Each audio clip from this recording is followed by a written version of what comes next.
Guys, so I fell into a Reddit hole about Duende stories. Today, I'm going to be reading Duende stories from Reddit. I didn't expect to see this many Duende stories. It got me even more scared of Duendes. These stories are always trippy as fuck. I am so lucky that I've never seen a Duende. Oh my god, stop. Because now I'm looking around and I'm scared to see one. Dicen que son bien burlones. Como yo. I'm a duende. Oh my god, I do give duende vibes and I'm 4'11". This first story, I did come across a lot of stories similar to this one. I guess this is something that duendes do a lot. My uncle lives out in the country of Donna. He has horses and his property runs for acres down back, with a monte at the end. He claims his horses will awake with braided manes and sometimes tails, with no explanation as to who did it. He claims with all sureness that it's duendes that braid his horses' hair. Even the horses that aren't tamed and wouldn't generally allow a stranger to get close. There is no way. Imagine a duende braiding your hair, because this does not only happen to horses. I heard that this happens to people that have been haunted by duendes. They wake up with little trencitas on their hair. I know, dude. Imagine you're asleep and a little duende is like... In my early 20s, I saw what I've always called an imp twice. It looked like a gremlin from the movie, not the cute furry dry gizmo, but the scary ones. Probably like 6 to 8 inches tall. The first time it darted across the back of a couch and vanished. The second time I was standing in the center of the room opening a pack of strawberry bubble yum gum. The first piece fell out and bounced over to land on the floor next to the corner of the couch. A little clawed imp hand reached out from under the couch. As I registered what I was seeing, it stuck its head out, kinda sideways, and grinned up at me. Then it snatched the gum and disappeared back under the couch. Its grin was just like the gremlins on the movie. I was like, okay, that gum is absolutely yours now. Later on, when I was brave enough to pull out the couch, the gum was not there. I know it sounds absurd, but it's the truth. I was completely drug and alcohol free, and I'm not mentally ill. I never ever reach my hand under the couches or anything like that. Even now, nearly 20 years later. That's something about duendes that I've heard. Dicen que les encantan los dulces and shiny things. I grew up mostly in the Southwest, Arizona, New Mexico. I am not of Hispanic descent, but have been told numerous times of a gnome named El Duende. Either my friends or their families have told me the story. Apparently, he is a troll that will come out at different times in a Hispanic household. He likes to mess with the children or scare them. I went to my friend Roman's house one night. He had told me of this phenomenon and I never actually believed it. That was until El Duende actually appeared in his front yard. Loki, this sounds like if lo traumaron, huh? Era un güero y lo traumaron con el duende. They were like, te va a salir el duende. It gives vibes of that, huh? We were playing outside and there goes a gnome shadow. My friend actually tried going after it, but I was too freaked out by the incident. After we couldn't see it anymore, he just laughed it off as if it were a normal everyday experience. I was over again a year or so later. This time, I was just about to fall asleep in his room when out of the corner of my eye comes this gnome shadow right into the room. It ran a path to the window and disappeared. I still had my suspicion for many years. Was someone messing with me? Or was this the infamous El Duende? I am a lot older now and I still hear the story. One night I was sitting alone in my house when I saw a shadow run by my windowsill and jump towards the ground. It ran around and even went behind furniture to come out on the other side. I said to myself, dang, that is El Duende. What didn't make sense to me was that I don't live in a Hispanic household and my girlfriend is not of a Mexican descent either. I have been very confused and I still catch glimpses of this troll. Has anyone else experienced this? What type of explanation could there be? Does El Duende wander your home?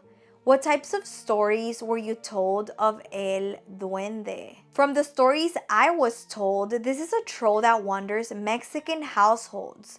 No one of any other race has mentioned this to me ever. I have also watched the show Fact or Faked, where they show a video of some children freaking out over a gnome shadow. This is where I was reintroduced to the gnome. The gnome in the video looks just like the one I have seen. Now he lurks my house. It sounds como si se le pegó el duende, huh? El duende from Roman's house. The fact that he's still being haunted by the same duende is crazy.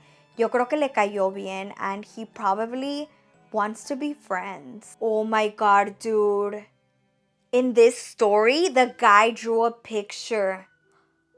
That looks so creepy. Look at that duende, guys. It says, this is exactly what I saw on a golf course at night.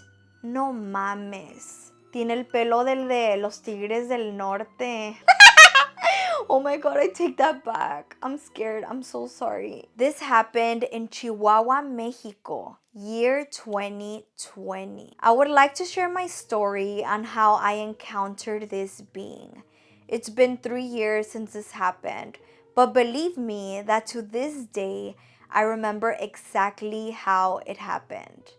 In Mexico, we call them duendes or chanaques. I draw the duende exactly as I remember it and with the exact pose and face expression that he took when he saw me. I know that I'm not the best at drawing, but I made my best to picture him in detail.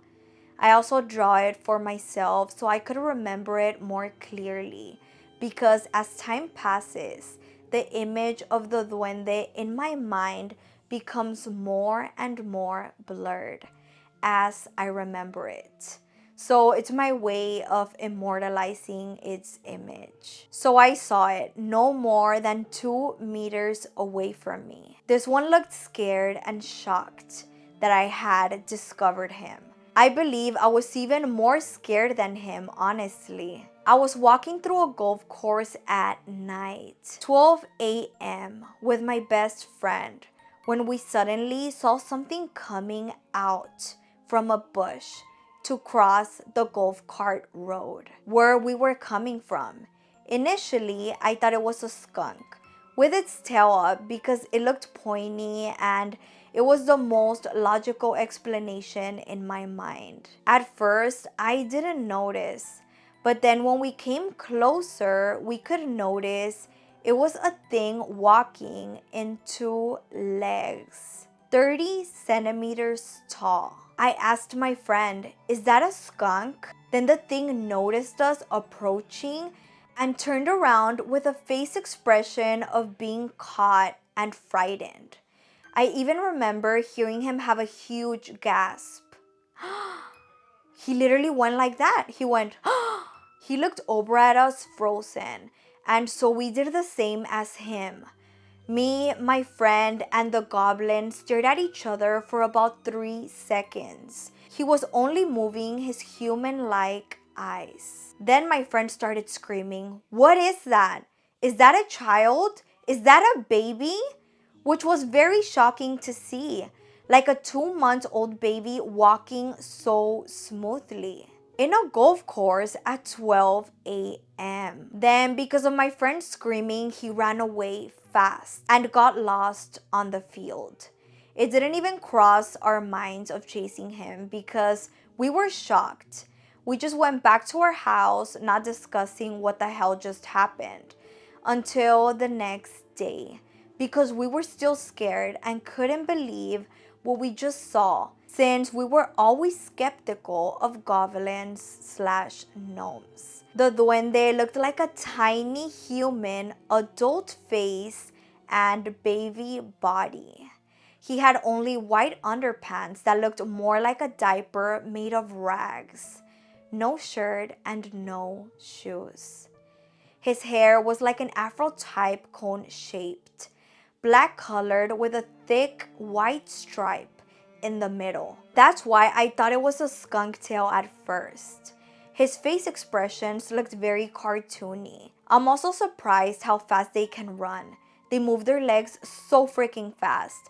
I am convinced they are afraid of us because of our size compared to them. I suppose they only come out at night and in rural zones or open space areas to avoid human contact. I doubt they could be seen in the city, only on the wilderness.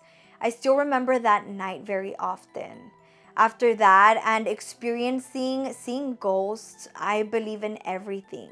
That everything could exist in this world, even mermaids or Bigfoot, who knows? Now, it makes sense to me why so many people talk about seeing them. A lot of cultures talk about them, tales, books, etc. The idea of these creatures has been around for centuries, and it's because people have seen them. I hope more people could share their story. Here in Mexico, there are a lot of stories of duendes going into homes to steal stuff or move your belongings around. If someone knows how to lure them, I would be interested to know. I have investigated and found out that they can be lured by offering them candy or shiny coins or medals. Also, I have heard that some people make them a shrine where they put offers to the duendes and the duende grants them wishes or favors. I've heard testimonies that people have talked and communicated with them, implying that you can turn them into your friends so they can protect your property. Cancun, Mexico is a very magical zone because of these creatures. It is very well known for locals that these creatures are all around the jungle. In this place, in order to build a new road or building, you need to ask for permission to the duendes. What the fuck? Because that is their territory, not ours. Otherwise, they will destroy your work and won't let you advance. This is a fact. The Mexican government has built a big shrine dedicated to the duendes of Cancun. And the government, they offer fruit and candy every first of the month so that the duendes can be okay with all the hotels, roads, places being built in the area. Any person from Cancun can back me up in this one. It is said that they come from the underground and can travel back and forth from the fourth dimension. It is also said that they can camouflage by making themselves invisible, like as if they were some type of energy or spirit that can take shape anytime they want to. This is my personal experience and what I have found making research. Feel free to ask me anything. Esa yo no me la sabía, dude. That in Cancun they have a shrine and they ask the duendes for permission. Dude, that's crazy, but I respect it. That kind of does make sense. Más vale to ask for permission, dude. Because if you don't, ¿qué tal si todo te sale mal? It's better to be friends with them. My grandmother told my dad and his siblings about a story my grandfather had told her about his encounter with the supernatural. This was an intimate story of my grandfather. He told my grandmother because he thought she'd be the only one to believe him. When my grandpa was 19, his cousins and him decided to go to the hillside to hunt deer. The hills were almost forest-like with big trees and bushes everywhere. This was back in outskirts of a small town away from the closest city of Guadalajara, Mexico. There were many supernatural tales of people encountering supernatural experiences in small, isolated towns in Mexico. The hunt began in the morning. My grandpa and his cousins had to move through big bushes and trees in silent steps with their rifles to hopefully hunt a deer. They decide that they will space out and hopefully find a deer when they intersect in the middle of the forest. My grandpa is moving slowly when he hears some rustling a couple of feet ahead of him. He follows this noise and makes his way through a big bush and expects a deer. But instead, he finds three elves.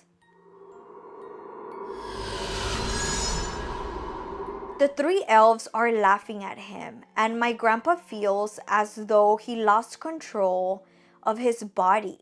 One of the elves begins to move his finger in a circular motion, which causes my grandpa to do flips.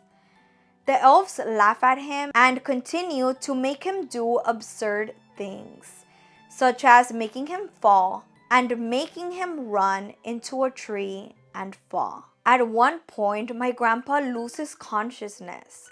He wakes up to his two cousins shouting at him to wake up. My grandpa is dazed and confused, but tells his cousins about the elves. They don't believe him. They ask him where'd he go because they were looking for him for hours. My grandpa is just confused. He doesn't understand what had just happened. A year after the incident, my grandpa has a dream. In his dream, he encounters the three elves again. The three elves apologize to him and feel bad about taunting and messing with him in the forest.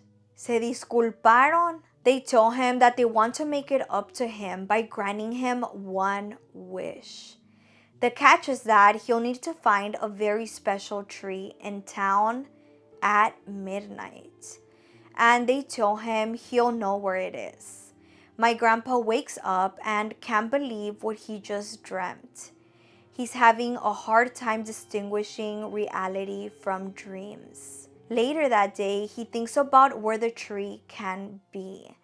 And to his surprise, he knows where it is. The tree belongs to his cousin, and it's the only tree of its kind in town. That night, my grandpa calls his cousin to make sure it's the tree from his dream, and it is. Midnight hits, but my grandfather never went. He stayed home that night, and that was the last time the elves ever made contact with him. I used to live in an apartment complex with my three sisters, mom, and stepdad. We knew our apartment was weird as we experienced doors closing, things falling, noises, and even glimpses of black dogs and such. One day we heard noises from the attic.